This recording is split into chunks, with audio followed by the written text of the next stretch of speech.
విద్యార్థులు ఈరోజు పాఠంలో మనం నేర్చుకుంటున్నాం ప్రెజెంట్ పర్ఫెక్ట్ గురించి.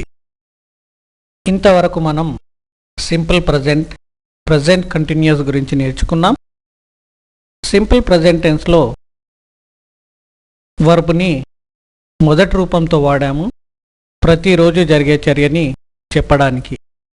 అలాగే ప్రెజెంట్ కంటిన్యూస్లో వర్బ్కి ఐఎన్జి కలుపుతూ వాడాము ఇప్పుడు మన కళ్ళ ఎదురుగా జరుగుతున్న చర్యని చెప్పడానికి. ఇక ఈ ప్రెజెంట్ పర్ఫెక్ట్ని ఎప్పుడు వాడాలి అంటే ఇందాకే లేదా ఇప్పుడే జరిగిపోయిన చర్యల్ని చెప్పడానికి ఈ ప్రెజెంట్ పర్ఫెక్ట్ని వాడతారు. ఇక్కడ వర్బ్ని ఏ రూపంలో వాడాలి అంటే వర్బ్ థర్డ్ ఫామ్ని వాడుతూ దానికి ముందు హ్యావ్ కానీ హ్యాజ్ని కానీ సహాయంగా తీసుకొని చెప్పాలి. ఈ వర్బ్ థర్డ్ ఫామ్స్ ఏంటి అంటే మీకు ఇవ్వబడిన వర్బ్ షీట్లో పాస్ట్ పార్టిసిపల్ అని ఉన్నాయే వాటిని వర్బ్ థర్డ్ ఫామ్స్ అంటారు.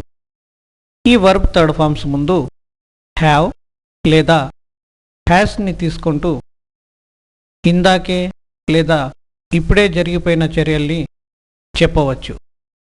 మరి హ్యావ్ ఎప్పుడు వాడాలి, హ్యాజ్ ఎప్పుడు వాడాలి అంటే హీ, షీ, ఇట్ గురించి చెప్పేటప్పుడు వర్బ్ థర్డ్ ఫామ్కి ముందు హ్యాజ్ తీసుకోవాలి. ఈ రకంగా ప్రెజెంట్ పర్ఫెక్ట్ని ఇందాకే లేదా ఇప్పుడే జరిగిపోయిన చర్యలని చూపెట్టడానికి వాడతారు. ఇప్పుడు ప్రెజెంట్ పర్ఫెక్ట్పై కొన్ని ఉదాహరణలు చూద్దాం. మీరు ఊహించండి, కరెంట్ పోగానే మనం ఇలా చెప్తాము, అరే కరెంట్ పోయిందే అంటాం కదా. ఈ చర్య ఇప్పుడే జరిగింది కనుక మనం ఇలా చెప్పుకోవచ్చు, ఓహ్ ద పవర్ హ్యాస్ గాన్. ఇక ఈ వాక్యాన్ని గమనించినట్టయితే ఇందులో వాడబడిన వర్బ్ గాన్. ఈ గాన్ ఏంటి? Go, vent, gone.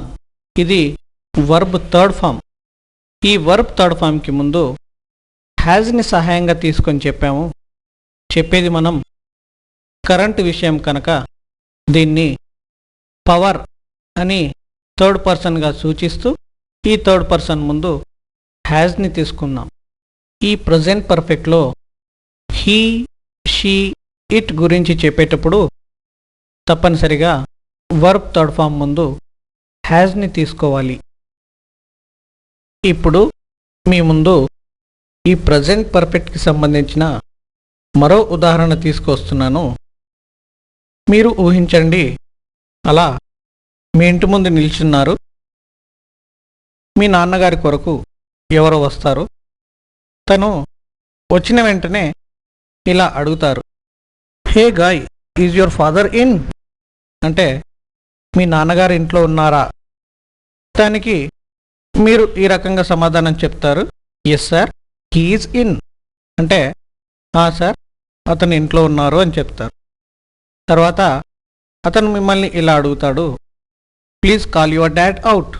అంటే మీ నాన్నగారిని బయటకు పిలవండి అని అడుగుతారు. అప్పుడు మీరు మీ నాన్నగారికి ఇలా చెప్తారు, dad, someone has come for you. అంటే నాన్నగారు, మీ కొరకు ఎవరో వచ్చారు. ఇక్కడ మీరు వాడిన పదంలో హ్యాస్ కమ్ అనేది ఈ ప్రెజెంట్ పర్ఫెక్టే. ఇక్కడ కమ్ అనేది వర్బ్ థర్డ్ ఫామ్. ఈ వర్బ్ థర్డ్ ఫామ్ ముందు హ్యాజ్ని సహాయంగా తీసుకొని చెప్పాం. ఇక మీ నాన్నగారు ఆ మాట విన్న వెంటనే is that so my son, I will see.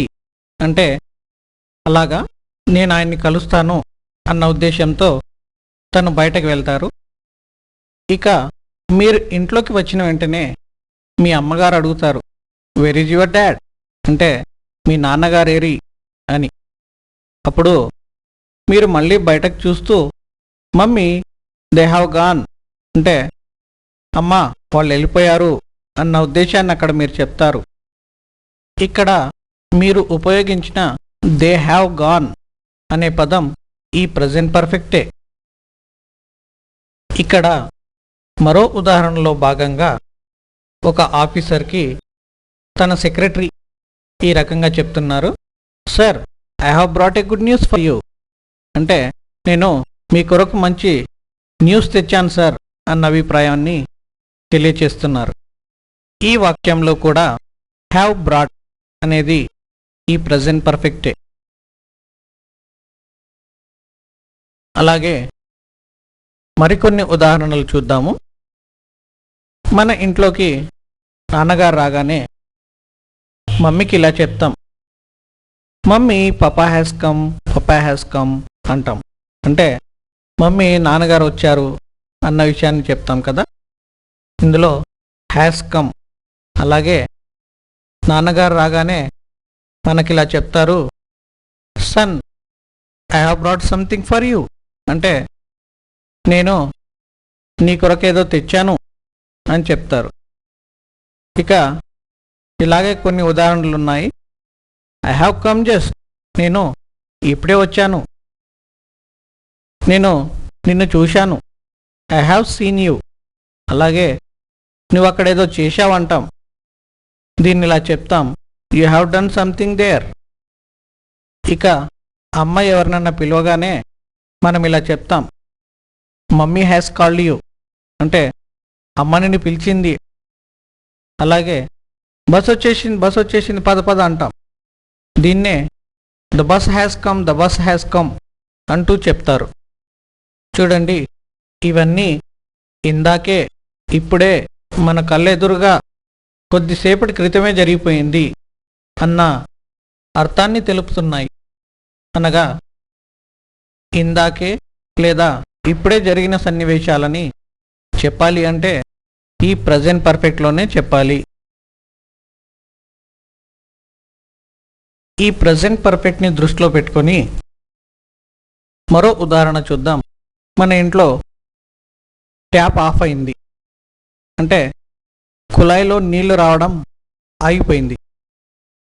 వెంటనే మీరు చెప్పాలి ట్యాప్ ఆఫ్ అయింది అని. మరి దీన్ని ఎలా చెప్తారు?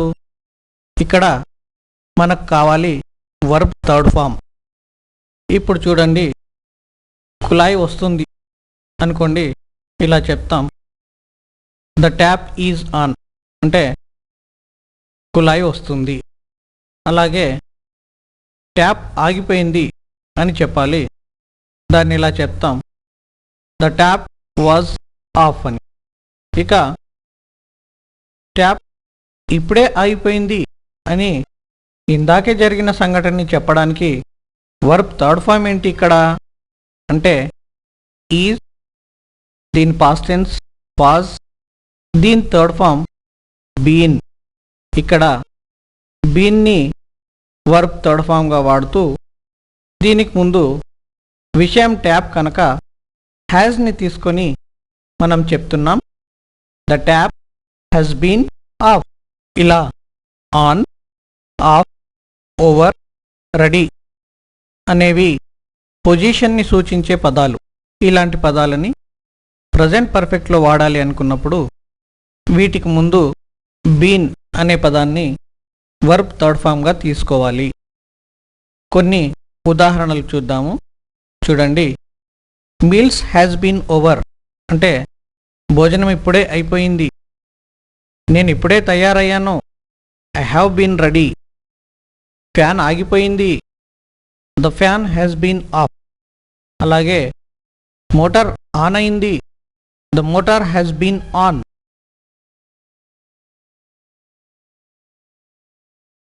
విద్యార్థులు, ఇక ఈ ప్రజెంట్ పర్ఫెక్ట్ కేవలం ఇందాకే జరిగిపోయిన చర్యకి పరిమితమా అంటే కాదు.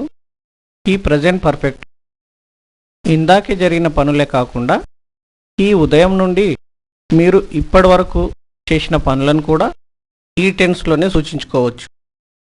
ఇక్కడ ఉదాహరణగా మీ ముందు నేను ఉదయం నుంచి ఏం చేశానో అని నేను చేసిన పనులన్నీ ఈ ప్రజెంట్ పర్ఫెక్ట్ రూపంగా మీ ముందు పెడుతున్నాను. చూడండి, Today, I have waken up at 6 o'clock in the morning. I have brushed my teeth and I have taken bath. I have dressed up neatly and I have waited for my students. They have come at 7 o'clock. I have started their batch and I have guided them in their homework. They have checked up their mistakes. They have realized and developed their confidence. Like this, I have taught all the batches. ఇక న్యూస్లో మనకు focus చేసే అంశాలన్నీ ఆ రోజు జరిగిన సంఘటనలే కనుక వాటన్నిటిని కూడా ఈ ప్రజెంట్ పర్ఫెక్ట్ పరిధిలోనే సూచిస్తారు. ఇక్కడ మీ ముందు కొన్ని ఉదాహరణలున్నాయి, వాటిని గమనించండి. Israeli forces have launched a series of attacks on Gaza with tanks and helicopters. ఇక్కడ have launched అనేది ఈ ప్రజెంట్ పర్ఫెక్టే. ఇక అదే రకంగా Inger Miller and Maurice Greene of the United States have won the women's and men's 200 meters gold medal in the world athletics. ఇక్కడ have won అనేది ఈ present పర్ఫెక్ట్ని చూపెడుతుంది. ఇక మరో న్యూస్ ఇలా ఉంది. The Rashtriya Janata Dal has come out in favour of a secular coalition. ఈ వాక్యంలో ఉపయోగింపబడిన present perfect has come out. అలాగే Kremlin has snapped all train services between the breakaway republic of Chechnya due to terrorist strike. ఇక్కడ has snapped అనేది ఈ present perfect. ఇక చివరి మరో ఉదాహరణ, న్యూజిలాండ్ హ్యాస్ బీటెన్ ఇండియా. ఇక్కడ హ్యాస్ బీటెన్ అనేది ప్రజెంట్ పర్ఫెక్ట్. ఈ రకంగా న్యూస్లో కూడా ఈరోజు జరిగిన అంశాలను ఫోకస్ చేస్తున్నారు కనుక అక్కడ వాళ్ళు ఉపయోగించిన ప్రతి వర్డ్ ఈ ప్రజెంట్ పర్ఫెక్ట్ స్ట్రక్చర్లోనిదే.